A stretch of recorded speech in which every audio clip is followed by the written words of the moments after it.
the song. What did I miss? The rim, the backboard, the point. Your execution. Clearly. Very much so. Clearly. You know what? This is really the problem. This is the problem. I don't believe you anymore. It's really reaching like critical levels of cringe. How you can fix it in your mind to call another man a dick rider, and you have that man's face tatted on your body. I just don't understand it. Like, I get that there are people who are not self-aware, people who don't have good friends to tell them when something's not it. Right? Especially when they're the breadwinner. If you are so fanned out about another person that you would permanently print their face and their likeness onto your body, the last thing you could ever call that individual, you call every individual on earth, but that individual, the last thing you could ever call them is a dick rider. Yeah, it's insane. Fam, if he's a dick rider, you are Dick Rider 5000, the upgraded version. You have upgraded software. If he's a dick rider, you are Dick Rider 5000 upgraded version. I don't like the dry snitching shit. Yeah, you was in my house looking for hoes. Brother. You already tried to do this 6 months ago. You know, you remember, it was more than 6 months ago, but you remember when the fashion designer rushed out to you to try to tell you that Stephon Diggs was chasing after his butt and then tried to beat him up, and then you was like, no, he did beat him up. He had him beat him. and then beat him up, and then he tried to tell you to help him out, to try to get the word out, and you was like, I don't do that snitching stuff, fam. I don't do that snitching stuff, fam. And then you went and filed a lawsuit. I'm really confused, bro. Here's where I'm lost. Drake fans, y'all remember all clips rollout where y'all telling us that Pusha T was out here clout chasing, mentioning names throughout this whole rollout, but the second Drake does it, nothing. Silent. Nothing. That's crazy. This nigga keep trying to dry snitch on LeBron. Savannah ain't going nowhere, bro.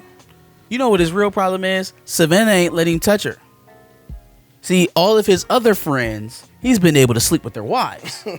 Yeah, nah. And so Savannah not going, and he like, well, this isn't normal. This isn't how this goes. I tattooed your face on me. Now I get to sleep with your girlfriend. I mean, your wife. This is how me and Wayne do things. Yeah, right. This is how me and Wayne do things. Jesus. Very much so. Yeah, no. I was not a fan of that song. I am at least hopeful that this still means that he's going in the direction of being somewhat vulnerable with this album, because it does sound like there's nothing vulnerable on this album. He's not vulnerable in that song. I guess what I'm saying is it at least does address how he feels after the beef. And nigga, this was the opportunity. It was. No, it was. What's the name? Freestyle inside in front of the fucking fireplace. The Irish whatever the hell. Fighting Irish freestyle. Which is a nasty name. Nigga, he's not going to fuck you, okay? He's not going to fuck you. He's not going to let you fuck his wife. He's done with you. He already chose. It's like he don't understand these fake ass celebrity relationships he's been in for the last decade or two. Or just that. Yes. Why are you so convinced that these people actually fucked with you? And then why are you not responsible for creating all of these foul, fake relationships? There's got to be a reason why all of these people just willingly changed up on you. Jaded is definitely a part of vulnerability, but it usually comes with self-reflection, right? Like, even the whole premise of the song is, what did I miss, right? Not even just in the recent sense, but I've been rocking with these niggas forever. How did I miss this? You did this with me. You did that with me. How did I miss this? You've done this. You've done that. We've been here. I've known you since this time. How did I miss this?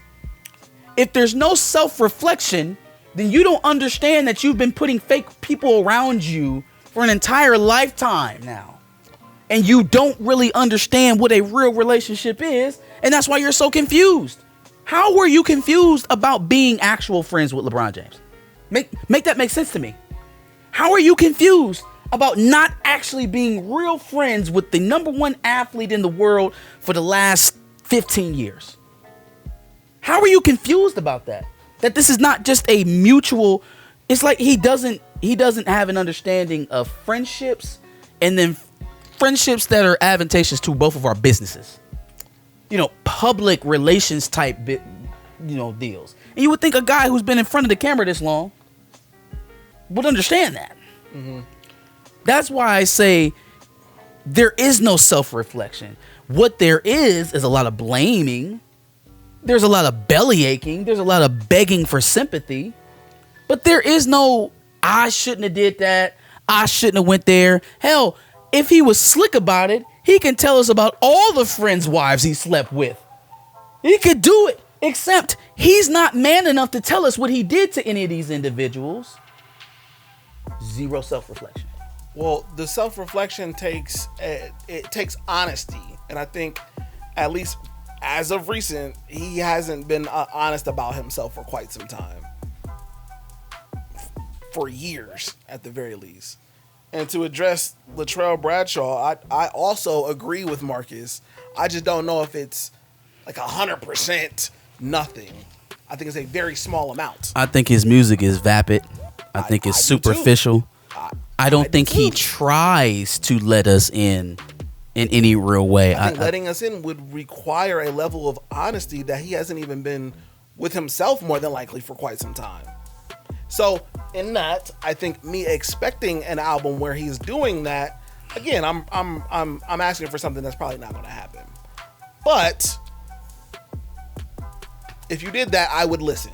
That's all I meant. So again, I agree with you. That's all I meant. For sure.